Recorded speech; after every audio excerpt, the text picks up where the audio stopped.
Jawhar zip line आपल्या पाठीमागे तर तुम्ही बघू शकता. हे बघा, म्हणजे इथे टायमिंग जास्त नाही आहे, 5 ते 10 मिनटंच इथे थांबून दिलं जातं. आणि तिथे काठावरती फोटो काढण्यासाठी जास्त वेळ थांबून नाही दिलं जात, कारण की त्याच्या खालती कोणी पडलं वगैरे तर तुम्हाला मी त्याच्या खालती कसं काय आहे ते पण दाखवतो. बघा, हे दिसतं ना, याच्या आतमध्ये काय व्ह्यू आहे तो तुम्हाला मी इकडे जाऊन दाखवणार आहे. तिकडे वरती चढायला चान्स आहे, तिकडे जातो.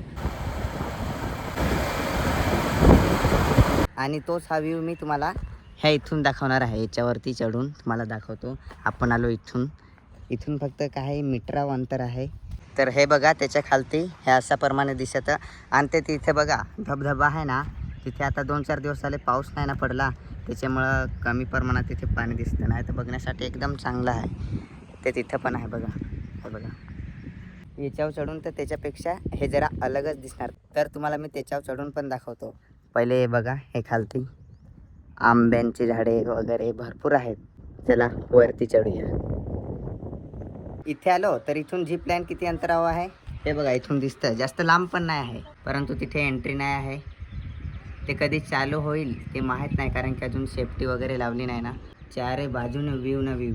हे बघा, कासटवाडी इथे.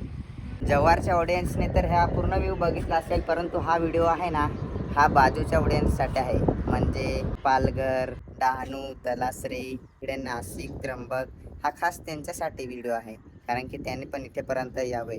पाऊस थांबलाय म्हणून हा असा व्ह्यू दिसतो. आणि तुम्हाला थंडीमध्ये काही गरम खायचं असेल तर बघा, इथेच साईडला दुकान आहे, तिथे मग वगैरे भेटतात. तिथे आपली गाडी पार्किंग आहे.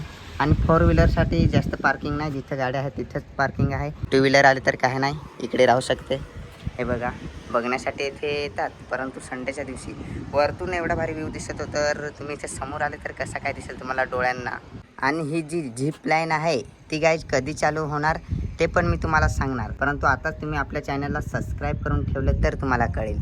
आता गाईज 3-4 दिवसानंतर पाऊस आला का लगेच हिरवगार वातावरण वाटतं.